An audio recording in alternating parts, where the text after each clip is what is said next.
Atib says about the beating of a wife, and he quoted a hadith and the verse of the Quran, etc.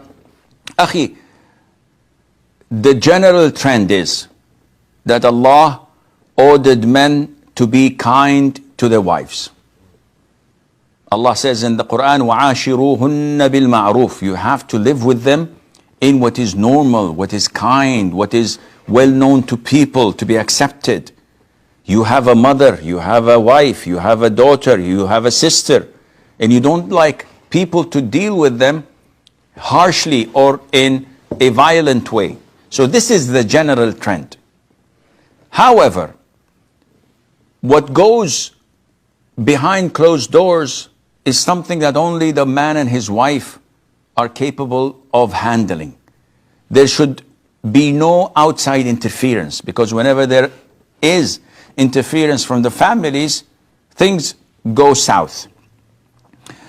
Also, the Prophet ﷺ told the companions that a lot of women visited my wives and complained to them of their husbands beating them. By Allah, they are not from among the best of you. Meaning these men who beat their wives are not among the righteous, the pious, those who are God-fearing. And this is a strong warning from the Prophet ﷺ.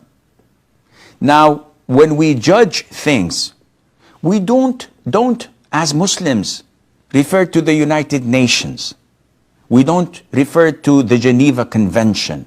We don't refer to man-made laws made by the disbelievers and the kafirs. We refer to the Quran and the Sunnah. So if you go to verse 34, chapter 4, I'm giving you the reference. وَاللَّاتِ تَخَافُونَ نُشُوزَهُنْ. Those whom you fear their disobedience, their rebellion. What to do with them, the women? Then you should advise them.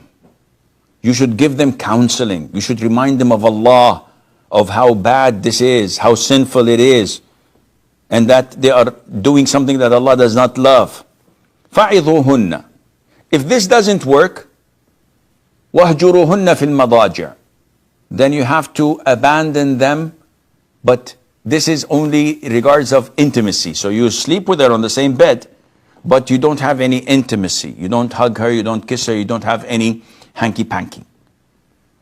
And this goes on like the issue of advising her for a while, not for a day or two, or for a moment or two, maybe for a couple of weeks, 3 weeks of advising, didn't work, then abandon being intimate with her for 3-4 weeks. This doesn't work, then the last and third and final resort is to beat them. So Allah doesn't say bring a baseball bat to beat them up with it. Ibn Abbas, when who is one of the great interpreters of the Quran, was asked how to beat them, he said, with this. You see this twig? If I beat myself with it, I'm not going to be affected. He said, you beat them without breaking a bone, shedding blood, leaving a mark, and avoid the face. What kind of beating is this, my friend? Well, this kind of beating is not meant to be physical. It is meant to be sentimental, something that would hurt her, to open her eyes, to see how disobedient she is and how bad as a wife she is. After all the love, my husband is beating me with a twig. So this kind of beating is a form of reprimand, not slapping her on the face, not slapping her on the shoulder and leaving marks of your fingers on. This is not permissible. It should not leave a mark on the body. It should not shed blood. It's only to reprimand, and this is for the purpose of getting things back to normal rather than divorce, and Allah Azza wa Jal knows best.